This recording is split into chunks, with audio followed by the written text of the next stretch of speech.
Você sabia que na reciclagem você não pode ficar guardando? Quem guarda, acumula, ele corre o risco de perder tudo. Perder tudo? Sim, perder tudo. O que acontece? O preço dos materiais recicláveis, ele é definido em bolsas internacionais.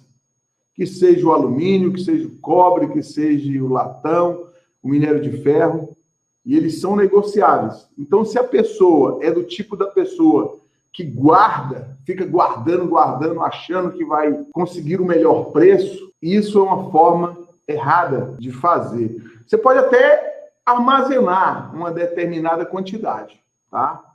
Um volume. Maurílio, eu sempre guardo até eu atingir a quantidade de 10 toneladas, 20 toneladas. É errado? Não, não é errado. Errado é a pessoa reter e segurar ali e ela ficar protelando a venda daquele material. Eu aprendi nessa minha caminhada, nessa minha jornada como empreendedor, como empresário na área da reciclagem, que o que eu tenho que aprender é fazer fluxo de caixa, fazer o dinheiro corrente, o dinheiro circular. E olha que interessante, gente. Olha que interessante. Isso é bíblico, você sabia? Que você não deve reter, ficar guardando como tivesse a necessidade de guardar. Ah, não, vou guardar aqui porque, afinal de contas, eu preciso reter para o melhor momento. E isso, gente, não é legal. E baseado nisso aqui, eu vou ler um texto bíblico aqui para que você possa entrar em sintonia com o que eu vou falar aqui. Até porque a informação que eu vou trazer aqui, certamente você não vai ficar achando aí na mídia. E eu não vou segurar informação. Eu aprendi que quem guarda quer só para si. E é o que acontece hoje, literalmente, no mundo que nós vivemos. Tem pessoas que têm uma informação e ela quer reter aquela informação. Ela quer literalmente reter a informação. Essa questão de reter é engraçado que ele tem tudo a ver com a Bíblia. Você sabia?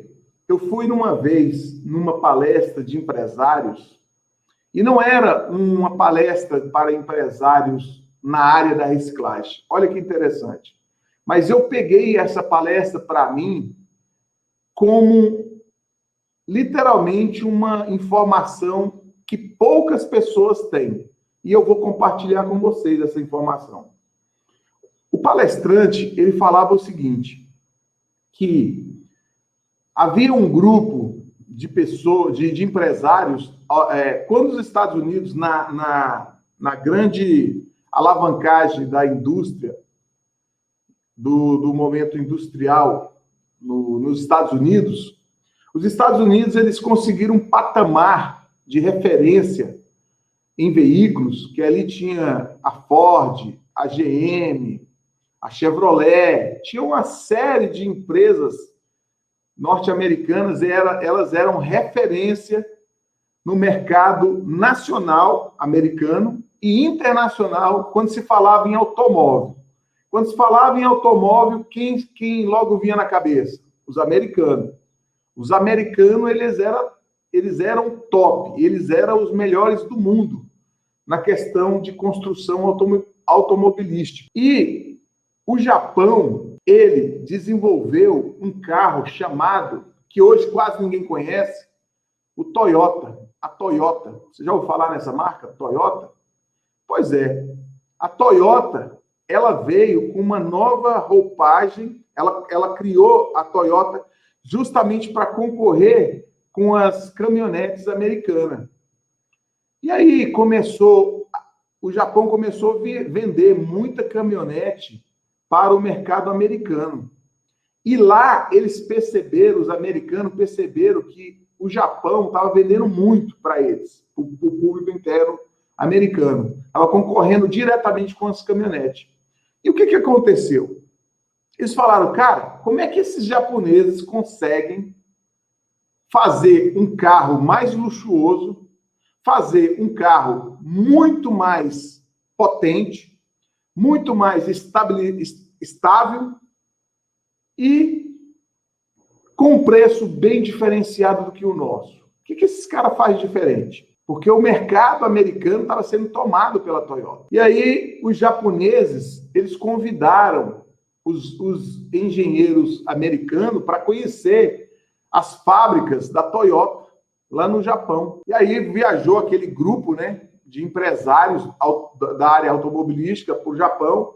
E chegando lá, visitando a fábrica, eles não viram muitos carros. Eles viram a linha de montagem, eles viram ali o Parque Fabril, mas eles não viram o principal que eles queriam ver. E aí eles voltaram para os Estados Unidos. E aí na reunião entre o pessoal que foi e os que ficaram, e aí, o que vocês viram lá? Rapaz, aqueles japoneses, eles enganaram a gente.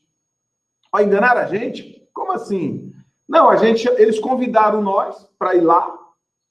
Nós achamos que eles teriam um grande estoque de carro, como nós fazemos aqui, só que eles não têm estoque. E nós perguntamos para eles, por que vocês não estocam? Vocês fabricam e estocam.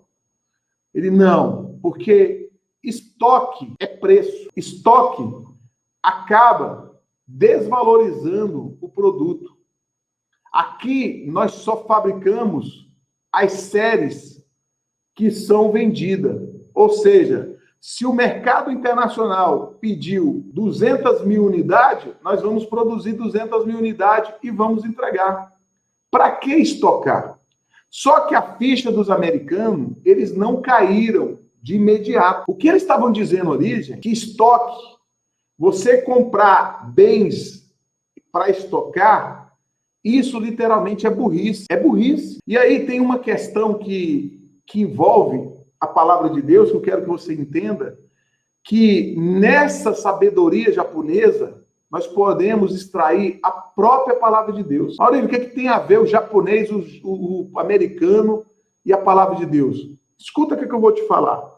Lá em Lucas 12, 16, ele fala de uma parábola e diz: a terra de um homem rico dera grande colheita. Então ele começou a pensar: eu não tenho lugar para guardar toda essa colheita. Eu não tenho lugar para guardar toda essa colheita. O que vou fazer? Ah, já sei. Disse para si mesmo: vou derrubar os meus depósitos de cereais e construir outros maiores. Neles guardarei toda a minha colheita, junto com tudo o que tenho. Então direi a mim mesmo: homem feliz, você tem tudo de bom que precisa para muitos anos. Agora descansa, coma, beba e alegra-se. Mas Deus lhe disse: seu tolo, essa noite você vai morrer. A quem ficará com tudo o que você aguardou? Jesus concluiu: isso é o que acontece com aqueles que juntam riquezas para si, mas para Deus não são ricos. Gente, o que essa palavra quer dizer para nós? Nós só precisamos do necessário. A indústria americana, ela teve que entender que o que a indústria japonesa estava falando era que não adiantava eles estarem com os pátios abarrotados de carro, aguardando, esperando, porque muitas vezes a pessoa, ela fabrica carros em grande quantidade, e aí, se houver uma crise mundial, aqueles carros, eles vão literalmente ficar obsoletos. Eles vão ficar antigos e eles não vão conseguir repor no mercado na velocidade que eles gostariam. E os americanos, eles tinham na concepção deles a ideia de fazer pátios e pátios e pátios. Sempre queriam fomentar os seus pátios para guardar mais carro para poder atender o mercado. Só que isso, os japoneses, eles entenderam a palavra de Cristo, que na verdade nós precisamos fazer conforme a nossa necessidade, não é conforme a previsão de pátios e pátios, celeiros e celeiros, porque essa parábola, ela é dirigida a um homem, só que esse homem pode significar uma nação. Ó, nação, para que tu vai guardar se virão tempos difíceis para você? Isso que está acontecendo no mundo, gente, é um chacoalhão que Deus está permitindo. E acredite, muitas empresas fecharam, sabe por quê? Porque não regularam os seus estoques. Maurílio, eu sou dono de supermercado, eu não devo ter um estoque? Amigo, o mínimo que você puder, o mínimo que você puder, faça o giro da sua mercadoria. Não permita ou ache que você estocando, você vai estar garantindo alguma coisa que você não vai estar. Nós temos que pegar os exemplos do mundo e aí cruzar com as informações que estão na palavra de Deus e você vai ver que tudo faz sentido. Você sabe por quê? Ninguém está sozinho nessa terra.